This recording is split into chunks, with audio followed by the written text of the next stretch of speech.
Hello friend, જય શ્રી કૃષ્ણ.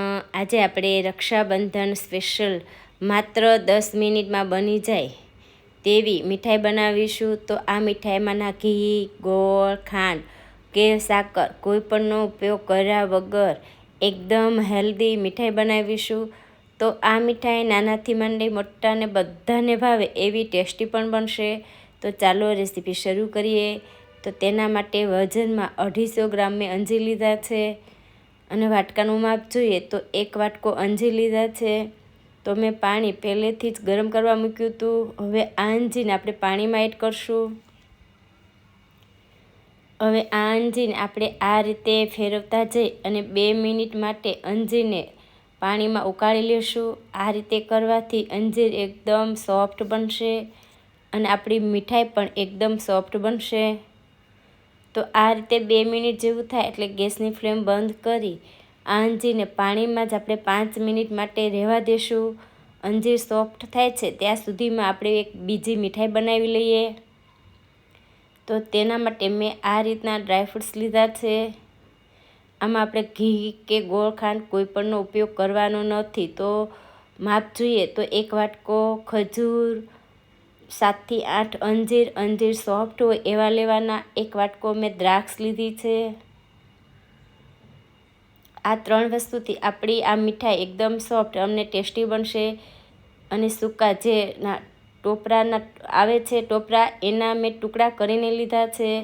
તો કાજુ, પિસ્તા, બદામ અને અખરોટ લીધા છે.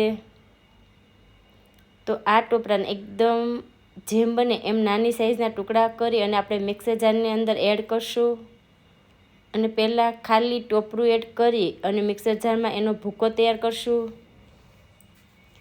તો આ રીતનો ભૂકો તૈયાર કરી અને બાકીની બીજી વસ્તુ આપણે એડ કરશું. તો પહેલાં ખાલી ટોપરાને જ એડ કરી અને એનો ભૂકો તૈયાર કરવાનો. હવે અંજીર એડ કરશું. જો તમારા અંજીર એકદમ સોફ્ટ ના હોય તો એના ટુકડા કરીને એડ કરવાના. તો ખજૂર એડ કરશું. 1 વાટકો મેં ખજૂર લીધો છે. હવે આ ત્રણેય વસ્તુને આપણે મિક્સર જારમાં ઓન ઓફ કરી અને ક્રશ કરશું. તો આ રીતના એકદમ સરસ ભૂકો તૈયાર થશે. બાકીની આપણે વસ્તુ એડ કરશું. તો પહેલાં આ રીતે ત્રણેયને ભૂકો તૈયાર કરી પછી જ બાકીના ડ્રાયફ્રૂટ્સ એડ કરી અને એનો ભૂકો તૈયાર કરવાનો છે. તો હવે બાકીના આપણે બધા ડ્રાયફ્રૂટ્સ એડ કરશું. તો તમને આમાં જે વધારે કે ઓછા લેવા હોય એ રીતે તમે ડ્રાયફ્રૂટ્સ લઈ શકો. તો આ રીતે બધા ડ્રાયફ્રૂટ્સ લઈ સાથે જ આપણે એમનો ભૂકો તૈયાર કરશું. તો ઓન ઓફ કરીને ભૂકો તૈયાર કરશો તો એકદમ સરસ એવો ભૂકો તૈયાર થશે. તો આ રીતના આપણે મુઠ્ઠી વાળીએ તો એકદમ સરસ મિક્સ થઈ જાય એ રીતના આપણો ભૂકો તૈયાર થયો છે. તો એક મિક્સિંગ બાઉલની અંદર લઈ અને હાથેથી જ આ રીતે આ ભૂકાને આપણે મિક્સ કરશું. આ રીતે હાથેથી મિક્સ કરવાથી એકદમ સરસ બધી વસ્તુ મિક્સ થઈ જશે અને આ મીઠાઈ તૈયાર થશે. તો આપણે અત્યારે ઘીનો પણ ઉપયોગ કર્યો નથી છતાં આ મીઠાઈ એકદમ સરસ આપણી બનીને તૈયાર થશે. તો અત્યારે હું આમાંથી લાડુ બનાવીને તૈયાર કરું છું. તો 4 થી 5 જ મિનિટમાં એકદમ સરસ આપણી આ મીઠાઈ બનીને તૈયાર થશે. તો મેં આ રીતે મીડિયમ એવા લાડુ બનાવીને તૈયાર કર્યા છે. પણ જો તમે આના ટુકડા કરવા હોય તો ડીશની અંદર પાથરી અને તમે ચપ્પુ વડે ટુકડા પણ કરી શકો.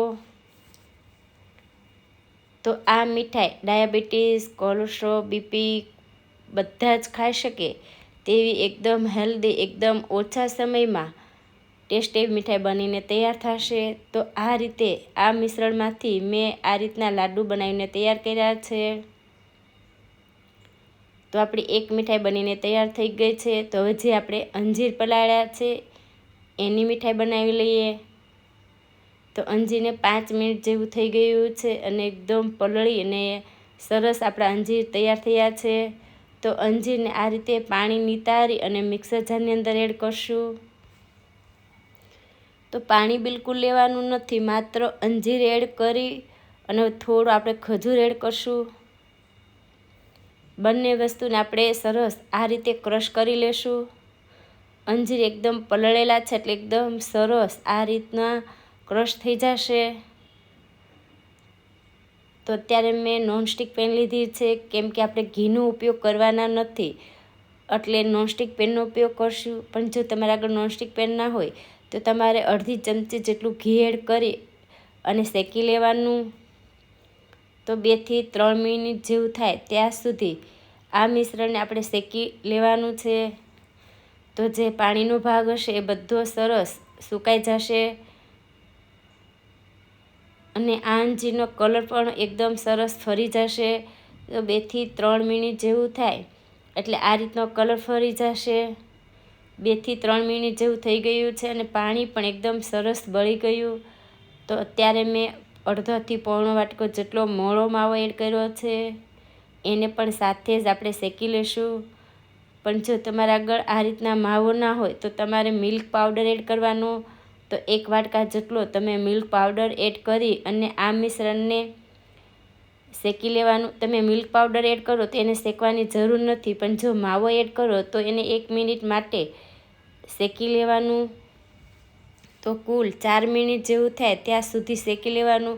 આ રીતના થોડું ડ્રાય, થોડુંક માવું કડક થઈ જાય ત્યાં સુધી શેકી લેવાનું છે. તો 3 થી 4 મિનિટ જેવું થઈ ગયું છે. ગેસની ફ્લેમ બંધ કરી આ રીતે પહોળું કરી અને આપણે આ મિશ્રણને 2 મિનિટ માટે ઠંડુ થવા દેશું. તો 2 થી 3 મિનિટ જેવું થઈ ગયું છે અને જે આપણે મિશ્રણ છે એકદમ સરસ ઠંડુ થઈ ગયું. તો વજનમાં 250 ગ્રામ મેં અંજીર લીધા છે, તો તેની સામે 100 ગ્રામ કાજુના ટુકડા અને 100 ગ્રામ બદામના ટુકડા એડ કર્યા છે.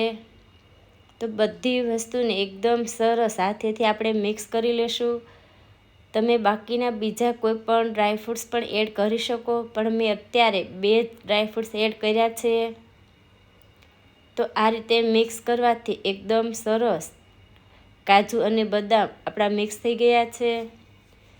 તો આ રીતે મિક્સ કરી અત્યારે મેં એક પ્લાસ્ટિક લીધું છે, એની અંદર આ આપણે મિશ્રણ એડ કરશું અને આ રીતે પાથરી લેશું.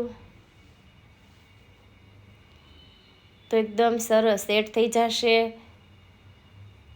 આ રીતના પાથરી ઉપર પિસ્તાની કતરણ આપણે પાથરી દઈએ. તો તમે પિસ્તાની કતરણની બદલે ખસખસ પણ પાથરી શકો. તો આ રીતે પિસ્તાની કતરણ પાથરી હાથેથી એકદમ સરસ રીતે દબાવી અને સેટ કરી દેવાની છે. તો આને કોઈ ઠંડી પણ નહીં થવા દેવી પડે, કેમ કે જે આપણે મિશ્રણ હતું એ પહેલાં ઠંડુ થવા દીધું હતું. તો આ રીતે એને હું કટ કરું છું. તો આગળનો ભાગ છે એ થોડો વધારાનો કાઢી અને આ રીતે એક સરખી સાઈઝના મેં એના ટુકડા કર્યા છે. આ રીતે ટુકડા કરીને જ તરત જ આપણે આ મીઠાઈને ઉઠલાવીને પણ જોઈ લઈએ. તો એકદમ ટેસ્ટી એવી અને ખાવામાં એકદમ ક્રન્ચી એવી એકદમ ટેસ્ટી મીઠાઈ બનીને તૈયાર થઈ છે. તો આ મીઠાઈ નાનાથી માંડી મોટાને બધાને ભાવે અને ઘરમાં બધા જ ખાઈ શકે તેવી એકદમ ઓછા સમયમાં હેલ્ધી અને ટેસ્ટી મીઠાઈ બનીને તૈયાર થઈ છે. તો આપણે આ રીતે હું બોક્સમાં અત્યારે એને તૈયાર કરું છું. તો આ રેસીપી તમને કેવી લાગી તે કોમેન્ટ બોક્સમાં ચોક્કસ લખીને મને જણાવજો. અને હજી સુધી મારી ચેનલને તમે સબસ્ક્રાઈબ ના કરી હોય તો આવા જ નવા વિડીયો જોવા માટે મારી ચેનલને સબસ્ક્રાઈબ કરજો અને એકવાર આ રેસીપી ચોક્કસ ટ્રાય કરજો. ખરેખર ખૂબ જ સરસ બનશે.